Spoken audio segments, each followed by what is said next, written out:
Good morning, everyone. This is Don K. Preston of Preterist Research Institute, Ardmore, Oklahoma. Welcome to my morning musings. Enjoy being with you of early morning. I hope you've had your coffee or getting your coffee. What time is it? Yeah, it's pretty early.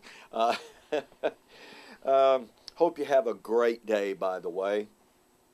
I love to start the day here in my office real early. A little bit of devotion time, lots and lots of study, what have you. I'm sharing with you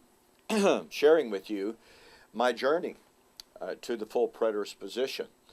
It began with a study of the Olivet Discourse and realizing that it's all about the end of the age that occurred in AD 70. I was taught that there were all sorts of contrasts from the first part to the second. And I found out that wasn't true at all.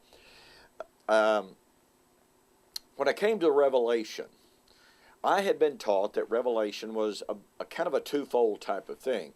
It was written under Domitian, and it was written about the persecution of Christians under Domitian.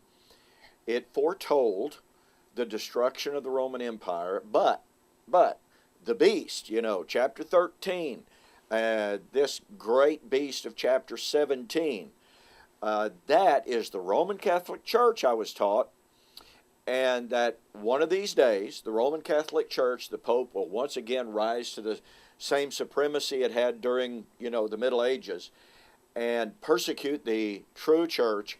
But at the coming of the Lord, 2 Thessalonians chapter 2, the Lord would destroy the Roman Catholic Church. Yeah, that's what I was taught. It's what I believed. It's still what an awful lot of wonderful believers believe in today. But as I shared with you in yesterday's segment, I'm sorry, that will not work. It lies outside the parameters of what John was told.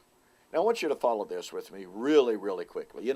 Everybody says, yeah, John was told these things must shortly come to pass and the time is at hand. But everybody knows that God doesn't see time like man does. God doesn't communicate time like man does. After all, John could not be expressing the genuine nearness of the fulfillment of Revelation because, after all, of that day and hour knows no man, not the Son, not the angels, but the Father only. Mark 13. Have we really stopped to look at Revelation 1? Who was it that was revealing and saying that the events of Revelation were about to take place, must shortly come to pass, because the divinely appointed time had arrived? Who was it revealing that? Well, here's something. It wasn't John just making a wishful, hopeful statement, okay? Oh, by the way, it wasn't Jesus in his incarnate in ignorance. When did Jesus say, but of that day and hour knows no man, not the Son? When did Jesus say that? Well, he said it while he was on earth, right? In his incarnate form, before the Father even began to tell him what the future would hold. But here's the kicker. Who was it revealing that these things must shortly come to pass? The revelation of Jesus Christ, which God, that's the Father, who knew the day and the hour, the revelation of Jesus Christ, which God gave to him to show to his servants things which must shortly come to pass. Okay, here is the Father who knew the day and the hour of the coming of the Lord. Now look, folks, to say that God doesn't look at time like we do, and then to say God knows the day and the hour, hello, that's God operating on a calendar which contains days and hours. God knows the day and the hour. And what's John saying?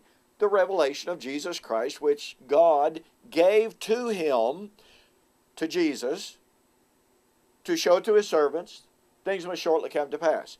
So once again, John was not saying these things must shortly come to pass in his human ignorance. He wasn't saying that as wishful thinking. Furthermore, it wasn't Jesus in his incarnate ignorance who was saying these things must shortly come to pass. It was the Father who knew the day and the hour, who was revealing this to Jesus, who is telling John to reveal it to the churches. You know, this was just powerful to me. And you know what? I think it ought to be powerful to anyone who wants to deal with the text honestly, forthrightly, for what it says. It's not right to say God doesn't see time like man really does, when in fact Jesus himself said the Father knows the day and the hour. God can tell time perfectly well. By the way, here's what I'm going to do. I've written a book entitled, Can God Tell Time? For the first 50 people who send me an email with the note, YouTube, I'll send you a free copy of my book, Can God Tell Time? Totally free, okay? I'll pay the postage, everything. And I would really like for this to be for those who don't have a copy of it, okay? Because I know many of you do. But respond to this video and send me an email. Go to my website, it's www.eschatology.org or www.bibleprophecy.com, and send me an email and say, I'd like to have a copy of Can God Tell Time?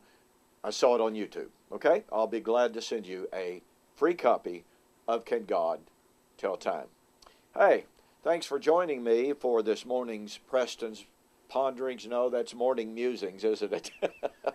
It's early. Okay. We hope to see you in the morning.